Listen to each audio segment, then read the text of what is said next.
Le président avait déclaré que la France était en guerre contre le coronavirus. Le lendemain, ma voisine m'a dénoncé. Comme ça, sans raison. Elle faisait son devoir. Non, sinon, mon confinement, je l'ai passé avec mon fils de 9 ans. Et en vrai, c'était pas mal, franchement. Même si j'ai essayé de le tuer cette fois. Bon, après, c'était pas de sa faute. Hein. Mon fils, il est plutôt joueur, gentil, attachant, obéissant. Un peu comme un animal domestique. Je me rends compte que je suis vraiment indigne comme père. Je suis vraiment désolé, vraiment. C'est... Par contre, je l'ai mis quand même à 1600 € sur le bon coin. On ne sait jamais. En fait, mon fils, il a toujours des réflexions... Enfin, vous savez, ce genre de réflexion où tu demandes si t'as en face de toi un génie ou un débile mental, tu vois. Genre, est-ce qu'un papa chinois peut faire les gros yeux à son enfant ?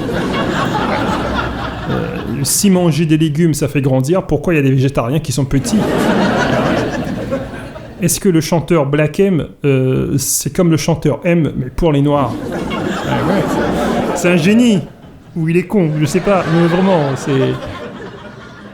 Pour l'aider dans ses devoirs, j'ai essayé 3 techniques que mes parents utilisaient sur moi quand j'étais petit. Alors, la technique numéro 1, la technique de l'autonomie. Cette technique consiste concrètement à, lorsque ton enfant te demande de l'aide pour ses devoirs, de ne pas l'aider. Voilà. Ça marche pas super bien, la technique, en fait. Voilà.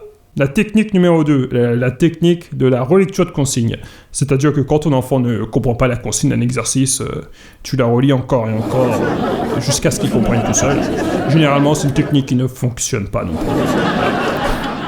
Et la technique numéro 3, c'était la technique préférée de ma mère.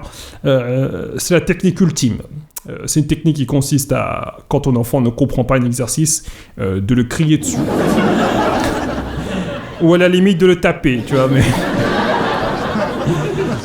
spoiler, ça fonctionne pas. Voilà. Non, mais après, c'est vrai qu'il faut pas trop se mettre la pression, tu vois. Tous les parents n'ont pas fait non plus des études en pédagogie, tu vois. Ce qu'on peut faire, nous, à la limite, c'est appliquer des mesures toutes simples. Par exemple, chez moi, je veux pas que mon fils regarde la télévision, tu vois. Apparemment, c'est pas bon pour la concentration, pour le développement, tout ça. Du coup, si mon fils veut regarder ses dessins animés, il le fait sur son téléphone portable, sur sa tablette, tu vois. Non, mais de toute façon, moi, je vais être là pour mon fils, quoi qu'il arrive. Parce que j'ai pas envie de reproduire ce que j'ai vécu avec mon père, tu vois. D'ailleurs, vous connaissez mon père. Bah, moi non plus. C'est tout pour moi, bonne soirée à vous.